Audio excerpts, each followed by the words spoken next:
नमस्कार। प्रदेशसभा सचिवालय लुम्बिनी प्रदेश संघको सहकार्यमा एनटिभी कोहलपुरले तयार पारेको साप्ताहिक कार्यक्रम प्रदेशसभा परिधिमा तपाईलाई हार्दिक स्वागत छ। म पुरुषोत्तम सापकोटा। कार्यक्रम प्रदेशसभा परिधि एनटिभी कोहलपुरबाट हरेक शुक्रबार साँझ 7:30 बजे र पुनः प्रसारण शनिबार बिहान 9:30 बजे हुने गर्दछ। हामी यस कार्यक्रममा लुम्बिनी प्रदेश सभाका गतिविधि, प्रदेशसभा सचिवालयका गतिविधि, विषयगत समितिका गतिविधिहरू प्रस्तुत गर्दछौँ। त्यसैगरी कानुन निर्माण प्रक्रियाका बारे जानकारी, प्रदेशसभासँग सम्बन्धित जनताबाट प्राप्त हुने गुनासाका सन्दर्भमा प्रदेशसभा सदस्यसँगको कुराकानी पनि कार्यक्रममा प्रस्तुत गर्ने गरेका छौँ।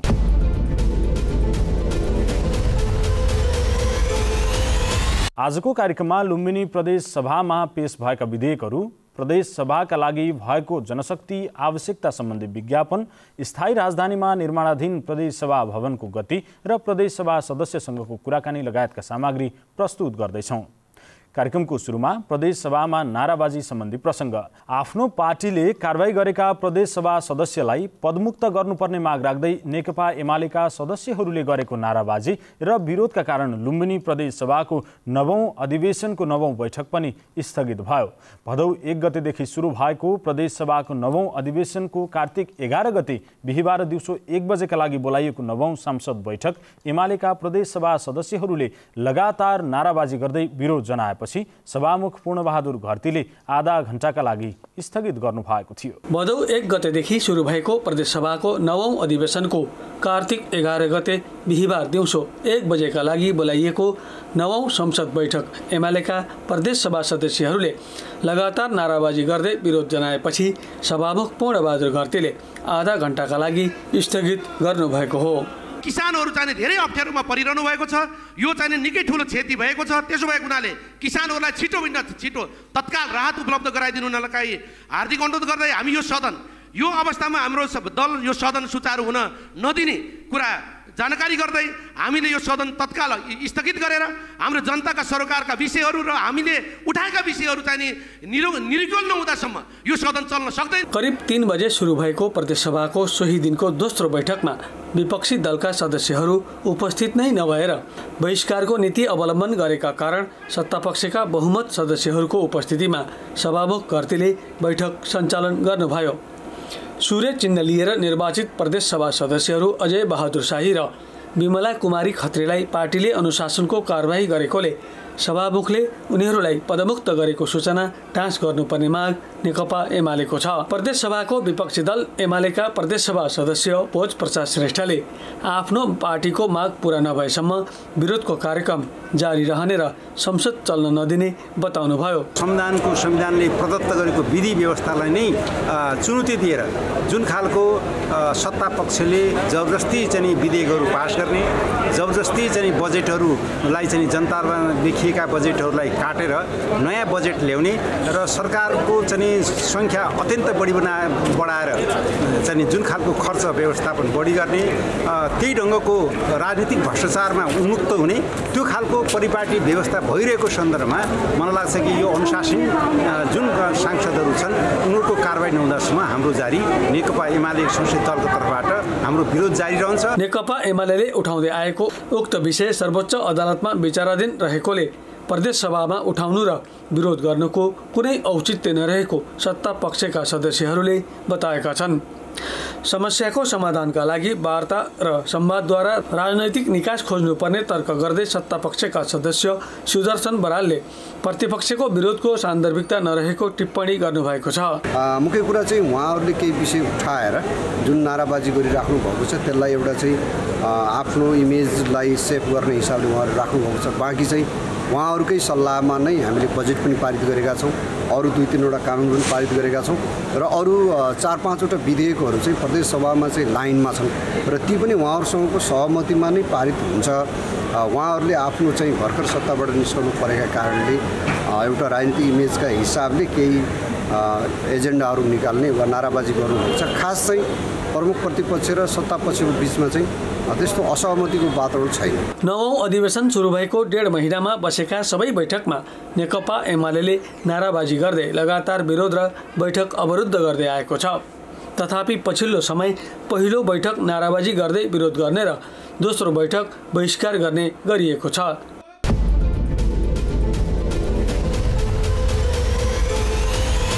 लामो समयपछि बसेको लुम्बिनी प्रदेश सभा बैठकमा 2वटा विधेयकहरू आवश्यक छलफलका लागि पेश भएका छन्। प्रतिपक्षी दल नेकपा एमालेको विरोधका कारण लामो समयदेखि अवरुद्ध प्रदेश सभाको बिहिबार बसेको दोस्रो पटकको बैठकमा ती विधेयकहरू पेश भएका हुन्।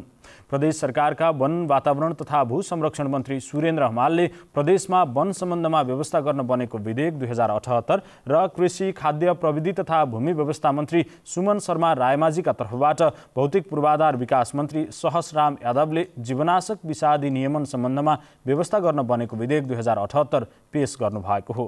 प्रतिपक्षी दल नेकपा एमालेको विरोधका कारण लामो समयदेखि अवरुद्ध प्रदेश सभाको बिहिबार बसेको दोस्रो पटकको बैठकमा ती विधेयकहरू पेश भएका हुन्। मान्य सदस्यहरू, नव अधिवेशनबाट पारित प्रदेश प्रमुखको कार्यालयबाट प्रमाणीकरण भएको विधेयक सम्बन्धी चनम 134 मिति 2078 6 महिना 22 को पत्र प्राप्त हुन आएको छ। बैठकमा सभामुख पूर्णबहादुर घरतीले प्रदेशमा वन सम्बन्धी व्यवस्था गर्न परेको विधेयक 2078 माथि विचार गरियोस् भन्ने प्रस्ताव पेश गर्न प्रदेश सरकारका वन वातावरण तथा भू संरक्षण मन्त्री सुरेन्द्र हमाललाई अनुमति दिनुभएको थियो। मान्य सदस्यहरू, अब प्रदेश सभा नियमावली 2074 को नियम 107 को उपनियम 1 बमोजिम वन सम्बन्धमा व्यवस्था गर्न बनेको विधेयकमाथि विचार गरियोस् भन्ने प्रस्ताव प्रस्तुत गर्न मान्य वन वातावरण तथा भू संरक्षण मन्त्री श्री सुरेन्द्र बहादुर हमाललाई म अनुमति दिन्छु। प्रदेश सभा नियमावली 2074 को नियम 107 को उपनियम 1 बमोजिम वन सम्बन्धमा व्यवस्था गर्न बनेको विधेयकमाथि विचार गरियोस् भन्ने प्रस्ताव सभा समक्ष पेश गर्दछु। बैठकमा सैद्धान्तिक छलफलका क्रममा उठेका कुराहरूको जवाब दिँदै मन्त्री हमालले समग्र प्रदेशको वन क्षेत्रको विकास र उचित व्यवस्थापनबाट प्रदेशको समृद्धिमा टेवा पुग्ने विश्वास व्यक्त गर्नुभयो। यहाँले भने जस्तै जङ्गलमा तमाम सडै गलेका रुखहरू छन्, यतातता फैलिएका रुखहरू छन्, काम नलाग्ने दाउराहरू छन्। ती सम्पूर्णलाई सङ्कलन गरेर त्यस सङ्कलनबाट प्रदेशको आर्थिक उन्नति गर्न सकिन्छ भन्ने मूल उद्देश्य यो विधेयकको रहेको छ। बैठकमा भुवनेश्वर चौधरी लगायतका प्रदेश सभा सदस्यहरूले वन विधेयकका सम्बन्धमा आफ्नो जिज्ञासा र धारणाहरू राख्नु भएको थियो। त्यो जङ्गलहरूलाई सुरक्षित गर्दा सबभन्दा पहिले हाम्रो दायित्व हो। यदि जङ्गल रह्यो भने त्यसैबाट जडीबुटीहरू पनि तयार हुन्छ, जडीबुटी भयो भने हाम्रो आम्दानी पनि हुन्छ र यी जङ्गलहरू बच्यो भने ती जङ्गलहरू बचिसकेपछि हामीले यदि बुढा पुराना भयो भने त्यसलाई व्यवस्थित तरिकाबाट कटानहरू गर्नुपर्ने हुन्छ। कटान भयो भने राज्यले आफ्नो राजस्व लिने र नेपाली जनताले त्यसको आपूर्तिहरू दाउरा काठ पाउने दोहोरो फाइदा हुने भएकोले यो त्यसको लागि जरुरी हुन्छ। यस्तै बिहिबारकै प्रदेश सभा बैठकमा कृषि खाद्य प्रविधि तथा भूमि व्यवस्था मन्त्री सुमन शर्मा रायमाझीका तर्फबाट भौतिक पूर्वाधार विकास मन्त्री सहसराम यादवले जीवनाशक विषादी नियमन सम्बन्धमा व्यवस्था गर्न बनेको विधेयक 2078 माथि विचार गरियोस् भन्ने प्रस्ताव पेश गर्नुभएको थियो। प्रदेश सभा नियमावली 2074 को नियम 107 को उपनियम 1 बमोजिम जीवनाशक विषादी नियमन सम्बन्धमा व्यवस्था गर्न बनेको विधेयकमाथि विचार गरियोस् भन्ने प्रस्ताव प्रस्तुत गर्न मान्य कृषि खाद्य प्रविधि तथा भूमि व्यवस्था मन्त्री श्री सुमन शर्मा रायमाझीको तर्फबाट मान्य भौतिक पूर्वाधार विकास मन्त्री श्री सहसराम यादवलाई अनुमति दिन्छु। प्रदेश सभा नियमावली 2074 को नियम 107 उपनियम 1 बमोजिम जीवनाशक विषादी नियमन सम्बन्धमा व्यवस्था गर्न बनेको विधेयक माथि विचार गरियोस् भन्ने प्रस्ताव सभा समक्ष प्रस्तुत गर्दछु। विधेयक उप सैद्धान्तिक छलफल गर्दै प्रदेश सभा सदस्यहरूले अविरल वर्षासँगै आएको बाढीका कारण धेरै जिल्लामा हजारौं किसानहरूको धानबाली नष्ट भएको विषयमा सरकारको ध्यानाकर्षण गराउँदै विषादी प्रयोगका सम्बन्धमा अनुगमनको बाटो बलियो बनाउनु पर्ने धारणा राख्नु भएको थियो। समस्या भनेको चाहिँ यो म्याद गुज्रिएको समाप्त भएको विषादीले धेरै ठुलो समस्या चाहिँ यहाँ हाम्रो प्रदेशभित्र पनि पारेको छ, लुम्बिनी प्रदेशभित्र पनि। त्यसले गर्दाखेरि चाहिँ कतिपय व्यापारीहरूले चाहिँ म्याद दिएकै नथाहा पाएका गाउँघरबाट आएका किसानहरूलाई त्यस्तो दबाई दिइदिने, त्यसले काम नगर्ने, त्यसले उल्टो असर गर्ने भएको छ। कतिपय चाहिँ गोदामभरि चाहिँ दबाई चाहिँ त्यो म्याद सकिएको दबाई राखेका छन् र त्यो दबाई चाहिँ तपाईँको ठिक ढङ्गले चाहिँ अब कहाँ व्यवस्थापन गर्ने त्यसको टुङ्गो लागेको छैन। त्यसले चाहिँ ठुलो समस्या कुनै दिन लिएर आउँछ भन्ने लाग्छ। बिहिबार दिउँसो 1 बजे सुरु भएको पहिलो बैठक प्रतिपक्षी दल नेकपा एमालेका सदस्यहरूको लगातारको विरोध र नाराबाजीका कारण आधा घण्टाका लागि स्थगित गरी 3 बजे दोस्रो बैठक बोलाइएको थियो। दोस्रो पटकको बैठक भने प्रतिपक्षी दल नेकपा एमालेका सदस्यहरूले बहिष्कार गरेका थिए।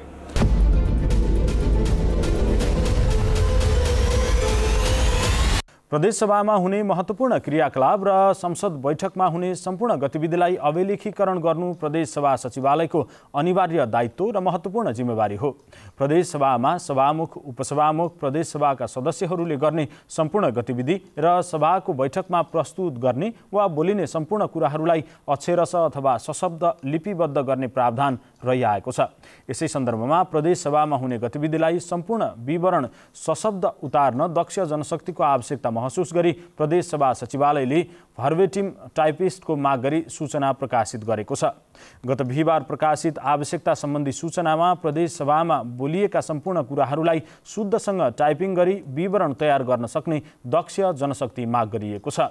प्रदेशसभामा प्रदेशसभा सदस्यहरूले बोलेका कुरालाई अक्षरश उतार्ने र अभिलेखीकरण गर्ने कामका लागि उक्त कार्य सम्पादन गर्न करारमा 1 जना कर्मचारी नियुक्त गर्नुपर्ने आवश्यकता भएको प्रदेशसभा सचिवालयले जनाएको छ।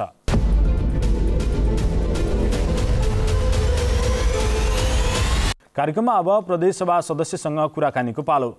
आज हामी लुम्बिनी प्रदेशसभामा सहभागी राजनैतिक दलहरूमध्ये राष्ट्रिय जनमोर्चाबाट 1 जना मात्र प्रतिनिधि तारा जीसीसँग कुराकानी गर्दैछौँ। प्युठान जिल्ला झिमरुक गाउँपालिका 7 निवासी तारा जीसी राष्ट्रिय जनमोर्चाका तर्फबाट समानुपातिक सदस्यका रूपमा प्रदेशसभामा प्रतिनिधित्व गर्नुहुन्छ। प्रदेशसभाको विषयगत समिति अन्तर्गत भौतिक पूर्वाधार विकास समितिमा रहनुभएका प्रदेशसभा सदस्य जीसीले प्रदेशसभामा निर्वाचित भएर आएपछि आम प्रदेशवासी जनताको हित र प्रदेशको विकासका लागि आफूले काम गरिरहेको बताउनु भएको छ। प्रदेशसभामा पार्टीको एकमात्र सदस्य भएकाले आफूले पर्याप्त भूमिका निर्वाह गर्न नसकेको कुरा स्वीकार गर्दै जीसीले सडक यातायात, शिक्षा, स्वास्थ्य, खानेपानी लगायत भौतिक पूर्वाधार विकास, अन्य सामाजिक विकास निर्माण र प्रदेशसभामा कानुन निर्माण लगायतका विषयमा महत्त्वपूर्ण भूमिका खेलेको बताउनु भएको छ। प्रस्तुत छ उहाँसँग गरिएको कुराकानीको सम्पादित अंश। अब यो संविधान सभाको चुनाव हुनुपर्छ भनेर हाम्रो पार्टीको माग नै हो। कम्तीमा पनि 60-70 वर्षपछिको लामो सङ्घर्षपछि संविधान सभाको चुनाव भयो र अब त्यसको साथसाथ संविधान पनि बन्यो। संविधानको साथसाथै धेरै राम्रा कुराहरू पनि आए र त्यसमा नराम्रा कुराहरू पनि आए। त्यसमा जस्तै अब भनौँ संहिता अब हाम्रो विरोध नै छ। त्यसमा अब नागरिकता विधेयक जस्ता नराम्रा पक्षहरू पनि आए।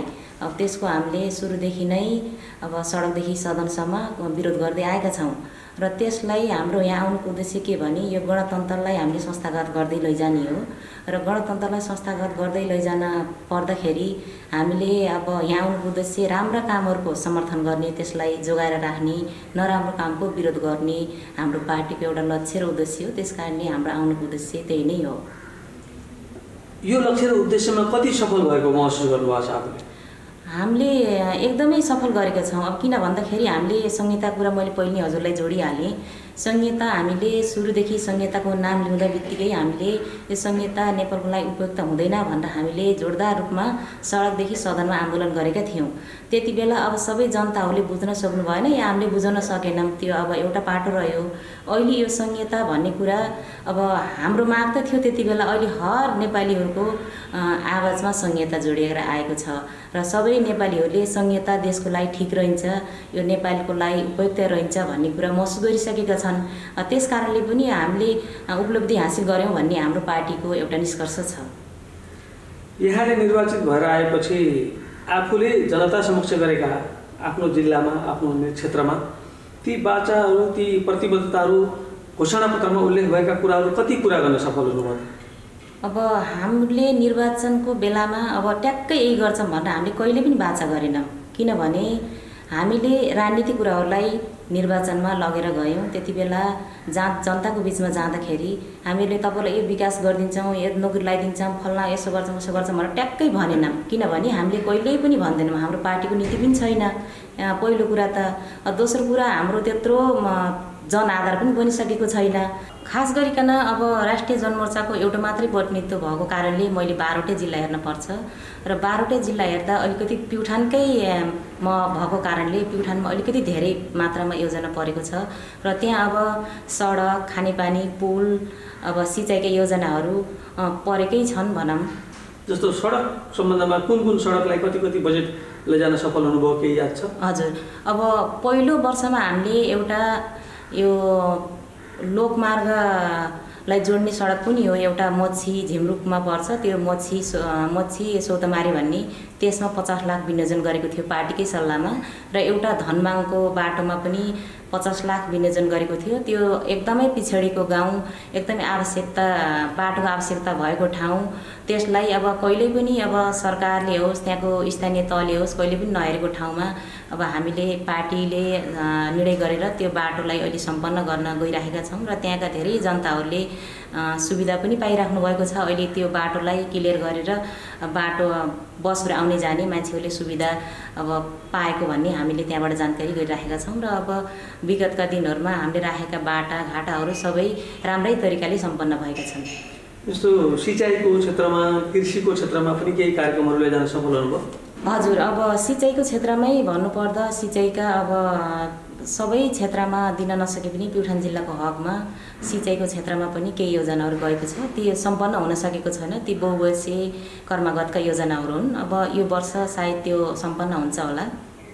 शिक्षा स्वास्थ्यको क्षेत्रमा पनि केही विकासहरू भए? त्यहाँ भए धेरै नै भए। शिक्षा स्वास्थ्यमा पनि अब शिक्षा स्वास्थ्यमा खास गरी 12वटै जिल्लालाई ट्याक्कै तोकेर म भन्न सक्दिनँ, कैयौँ जिल्लाहरूमा शिक्षा स्वास्थ्यका योजनाहरू पनि हाम्रो पार्टीको तर्फबाट, यो प्रदेश सरकारको तर्फबाट गएका छन्। आफ्नो जिल्लामा के योजना लैजान सफल हुनुभयो? शिक्षाको हकमा त अब पहिलो सालमा मावि तहसम्मलाई कम्प्युटर शिक्षा भनेर गएको थियो, अब बाउन्डरी भनेर गएको थियो, खेल मैदान भनेर गएको थियो, अब स्कुलमा पानी छैन भने पानी पनि थियो। त्यो त्यस्ता खाले योजनाहरूलाई लान सफल भएका छौँ। जस्तो पानीको कुरा गर्नुभयो, हजुर, खानेपानीको पनि समस्या छ प्युठानमा, खानेपानीका योजनाहरू कति त्यहाँ पुगे त? हजुर, खानेपानीको हकमा कुरा गर्दाखेरि खानेपानी अहिले धेरै ठाउँमा नै अब प्युठान जिल्लाको हकमा भन्नुपर्दा धेरै ठाउँमा नै गइरहेको छ।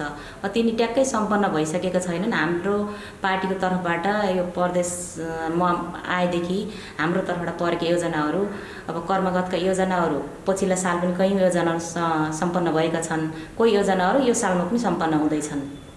प्युठान जिल्ला पर्यटन विकासको पनि सम्भावना बोकेको ठाउँ हो। पर्यटन विकासका कार्यक्रमहरू केही सम्पन्न भए यहाँ? अब पर्यटन विकासका कार्यक्रमहरूमा अब जस्तै यो ओखरकोटमा पनि पर्यटन एउटा राम्रो क्षेत्र हो। त्यसलाई हामीले सुरुको सालमा नै एउटा भ्यू टावर चाहिन्छ। अब त्यो एकदमै अग्लो छ। अब यहाँले देख्नुभएको छ कि देख्नुभएको होइन, त्यहाँ एउटा भ्यू टावर भनेर पनि माग गरेका थियौँ। अब माग गरे अनुसार प्रदेश सरकारबाट बजेट विनियोजन हुन सकेन।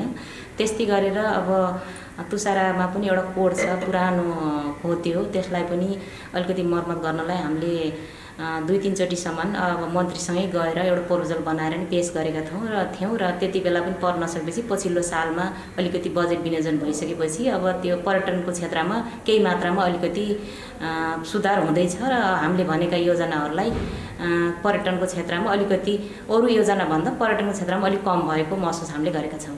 जस्तो कृषकहरूको स्वरोजगार सिर्जना गर्नका लागि स्मार्ट कृषि गाउँ, मुख्यमन्त्री स्वरोजगार कार्यक्रम लगायतका कार्यक्रमहरू त गएका छन् नि त्यहाँ? हजुर, त्यो पनि गएको छ। अब त्यो पनि यहाँलाई ठ्याक्कै भन्न पर्दा त्यो पनि अब जसले पाउन पर्ने, जसले गर्न पर्ने तिनीहरूलाई गएन। जसको एउटा पहुँचको आधारमा, कसैले सिफारिस गरेको आधारमा त्यस्ता व्यक्तिहरूलाई मात्रै समेटेको छ अहिले यहाँलाई ठ्याक्कै भन्नुपर्दा। करिब 3.5 वर्ष 4 वर्ष पुग्न थालिसक्यो यहाँ निर्वाचित भएर आएको।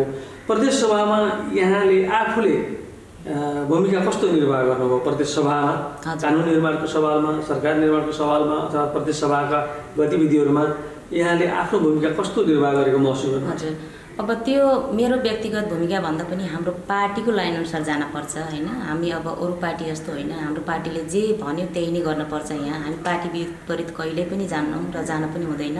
अब पार्टीले जे गर भन्यो त्यही नै भूमिका रह्यो मेरो व्यक्तिगत रूपमा, आफ्नो व्यक्तिगतकै भूमिका रहेन। कतिको सफल भयो भन्ने लाग्छ यो प्रदेश सभा सदस्यको हैसियत?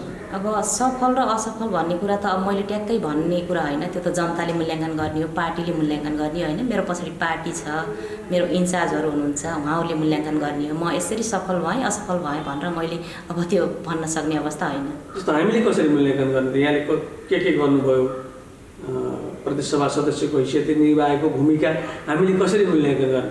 अब यो त तपाईँले मूल्याङ्कन गर्नुपर्दा त अब मैले यहाँ गरेका क्रियाकलापहरू होइन, मैले पार्टीले दिएको नीति निर्देशनहरू कतिको पालना गरेँ, अब त्यही आधारले टेकेर यहाँले मूल्याङ्कन गर्नु पर्यो। अब मैले ट्याक्कै यसैलाई मूल्याङ्कन गरेर तपाईँहरूले मेरो भूमिका के रह्यो त भनेर मूल्याङ्कन गर्नुहोस् भन्दा पनि अब मेरो पार्टीको निर्देशन के थियो होइन, त्यो अनुसार मैले गरेँ कि गरिनँ त्यसलाई टेकेर यहाँ। त्यस्तो कानुन निर्माणको सवालमा चाहिँ यहाँको भूमिका कस्तो रह्यो र कानुन निर्माणको सवालमा पार्टीको चाहिँ निर्देशन कस्तो थियो? अब कानुन निर्माण गर्ने कुरामा त अब जहाँ पनि अब बहुमतले अल्पमतमाथि नै शासन गरेको हुन्छ के अरे होइन। अब हामी एक्लो छौँ भनेर मैले बारम्बार भनिराखेको छु। अब एक्लो मान्छे जति बोले पनि अब बहुमतले गरेको निर्णयलाई त मान्नै पर्ने हुन्छ। अब मान्नै पर्ने भएको कारणले अब हाम्रा पार्टीका गतिविधिहरू, हाम्रा पार्टीका विचारहरू त राख्ने काम त भयो। त्यही पनि हुँदाहुँदै पनि अब ट्याक्कै सरकारले ल्याएका गतिविधिहरूलाई यसो गर्न पर्छ है भनेर हामी एक्लै बोलेर मात्रै अब त्यो काम सम्पन्न त हुन्न, उक्त बहुमतले निर्णय गरेर आइसकेको हुन्छ। त्यस कारणले अब नीति निर्माण गर्ने कुराहरूलाई पनि अब हामी सम्पन्न भयौँ, हामी सफल भयो भन्ने सक्ने अवस्था छैन। आफ्नै भूमिकामा आफू सन्तुष्ट हुनुहुन्न? छैन, त्यो त अब पार्टीले मूल्याङ्कन गर्ने कुरा हुन्छ होइन। अब कि त अलिकति जनमानस पनि हुन पर्यो होइन, अब कि हाम्रो अलिक बाक्लो प्रतिनिधि हुन पर्यो यहाँ, त्यस्तो त छैन हाम्रो। शिक्षा क्षेत्रमा धेरै समस्या छ। शिक्षा एक त एकदमै महँगो भएको छ होइन। अब मैले भनिहालेँ अब सामान्य बच्चाहरूले राम्रो शिक्षा लिन पाइरहेका छैनन्। अलिकति भिआइपी खालका बच्चाहरू राम्रो स्कुलमा पढ्ने अनि त्यस्तो अवसर मिलिरहेको छ। सामान्य खालका बच्चाहरू अब धेरै आज वञ्चित भएका छन्। हाम्रो पार्टीको लाइन के भने शिक्षा स्वास्थ्यलाई निःशुल्क हुनुपर्छ। शिक्षा स्वास्थ्यलाई सरकारले उसले दायित्व निभाउनुपर्छ। हाम्रो भूमिका त्यो नै रहँदै आएको छ र हाम्रो माग पनि त्यही हो, शिक्षा स्वास्थ्य निःशुल्क हुनुपर्छ। सबै जनताहरूले शिक्षा स्वास्थ्यमा निःशुल्क उपचार गर्न पाउनुपर्छ, निःशुल्क पढ्न पाउनुपर्छ। तब मात्र यो देशको पनि अलिकति विकास हुन्छ। स्वास्थ्य क्षेत्रको समस्याहरू के देख्नु भएको छ? स्वास्थ्य क्षेत्रमा अब समस्याहरू त धेरै नै छन्। भनिहालेँ अब प्रत्येक जिल्लाहरूमा त पुग्न सकेको छैन म। धेरै जिल्लाहरूमा, यी 12वटा जिल्लामध्ये केही जिल्लामा पुग्दाखेरि त्यहाँका अब यही तराईतिरकै कुरा गर्दा पहाडतिर त केही मात्रामा सुधार छ भनौँ, केही थोरै मात्रामा। यही तराईतिरको कुरा गर्दा आज बच्चाहरूले यस्तो गर्मीको मौसममा बाहिर बसेर पढ्न पर्ने, बाहिर बसेर चौरमा बसेर लेख्न पर्ने, अनि त्यस्तो अवस्था छ। पहाडतिर भने अलिकति घरहरू त बनेका छन् थोत्रा जे भए पनि, तराईतिरको अवस्था भने एकदमै दयनीय छ। त्यसलाई यो प्रदेश सरकारले केही न केही त गर्नै पर्छ। जबसम्म प्रदेश सरकार लाग्दैन, स्थानीय तह लाग्दैन, उनीहरूको समस्या त हल हुन सक्दैन। त्यस कारणले शिक्षा स्वास्थ्यमा त सरकारबाट नै केही न केही हुनपर्छ। अब मुख्य समस्या भन्दा पनि सबै समस्या छन्।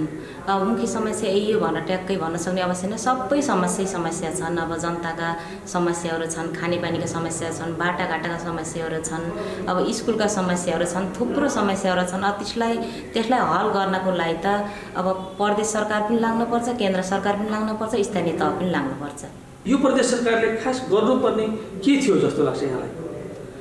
अब प्रदेश सरकार हामीले खोजेको प्रदेश त हो, तर यो सङ्घीयता सहितको प्रदेश सरकार होइन।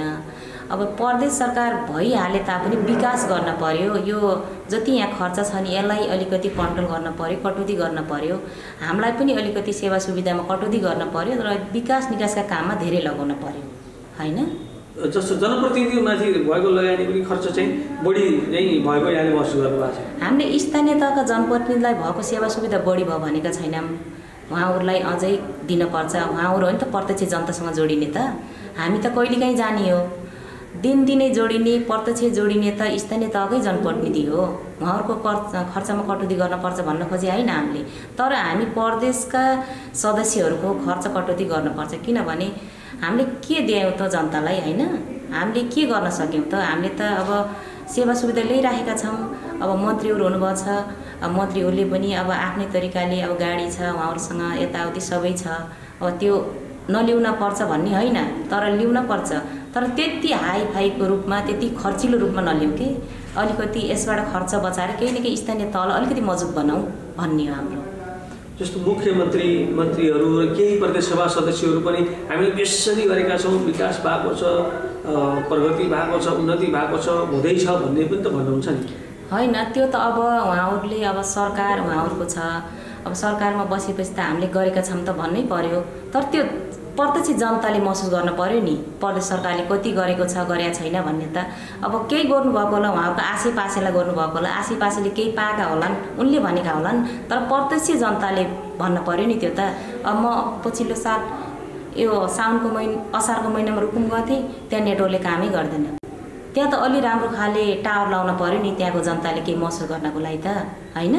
अब बल्ल मात्र नि जनताले महसुस गर्ने हो, केही गरेका छन् भन्ने हो। तर मलाई लाग्दैन कि सबै यहाँ जसरी भन्नुभएको छ मान्यहरूले सबै धेरै गरेका छन् भनेर त्यति धेरै हामीले गरेका छैनौँ। त्यो जनताले उठाउनु भयो। हजुर, त्यस्तै यहाँ चाहिँ जनता समक्ष पुग्दाखेरि अरू के समस्या पाउनुभयो, जनताको गुनासाहरू के पाउनुभयो? अब जनताका गुनासोहरू त धेरै छन् सर। अब जस्तै बाटोको गुनासोहरू छ, होइन? बाटोमा अब पैसा विनियोजन हुन्छ, भ्रष्टाचार हुन्छ, अब पानीको समस्या छ, शिक्षा स्वास्थ्यको समस्या छ। अब जति पनि अब केन्द्रबाट आउँछ योजना, प्रदेशबाट आउँछ, जहाँ त्यही भ्रष्टाचार भयो कि तलदेखि माथिसम्म। अलिकति भ्रष्टाचारलाई कन्ट्रोल गर्न सक्ने भने केही मात्रामै विकास हुन्थ्यो। खै त भ्रष्टाचारलाई रोक्या, जुन सरकार आए पनि भ्रष्टाचार त कन्ट्रोल गर्न सकेनौँ त हामीले। भ्रष्टाचार शून्यमा लान्छौँ, भ्रष्टाचारलाई न्यूनीकरण गर्छौँ भनेर पूर्व प्रधानमन्त्री बोल्नुहुन्थ्यो। खै त उहाँको पनि झन्डै 2-3को सरकार थियो, केही गर्न सक्नु भएन। पहिलो कुरो त भ्रष्टाचारलाई रोक्नुपर्छ हामीले, होइन? जब भ्रष्टाचारलाई रोक्दैनौँ तबसम्म विकास हुन्न। यहाँको पार्टीको नीति के हो? भ्रष्टाचार कसरी न्यूनीकरण हुनसक्छ अथवा भ्रष्टाचार कसरी अन्त्य हुनसक्छ, के हो नीति? अब भ्रष्टाचार न्यूनीकरण र अन्त्य गर्नको लागि त सरकार नै टाइट हुनुपर्छ, होइन? सरकारले नै टाइट गर्यो भने भ्रष्टाचार गरेका मान्छेहरू त एक देखाएको छौँ त हामीले त। उहाँहरूलाई खै त भ्रष्टाचार गऱ्यो देमोर्यो भनेर कठघेरामा ल्याएर कारवाही गरेको।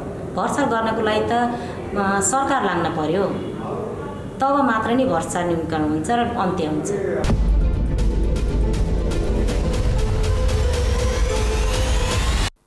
यी विविध सामग्रीसँगै प्रदेशसभा सचिवालय लुम्बिनी प्रदेशसँगको सहकार्यमा एनटिभी कोहलपुरले तयार पारेको साप्ताहिक कार्यक्रम प्रदेशसभा परिधि यति नै। प्रदेशसभासँग सम्बन्धित गुनासाहरू, कानुन निर्माण प्रक्रियाको बारेको कौतूहलता र समग्र कार्यक्रमबारे तपाईँका केही सल्लाह सुझाव भए प्रदेशसभा परिधि @gmail.com अथवा फेसबुक लाइभ भइरहेको पेजमा म्यासेज छोड्न सक्नुहुनेछ। आगामी अङ्कमा हामी ती कौतूहलता मेटाउने प्रयास गर्नेछौँ। कोरोनाको जोखिम पूर्ण रूपमा अझै हटेको छैन। स्वास्थ्य सम्बन्धीका मापदण्ड पालना गरौँ, संक्रमणबाट आफू बचौँ र अरूलाई पनि बचाउँ। अर्को साता फेरि भेटौँला। हामी सबैलाई बिदा दिनुहोस्। नमस्कार।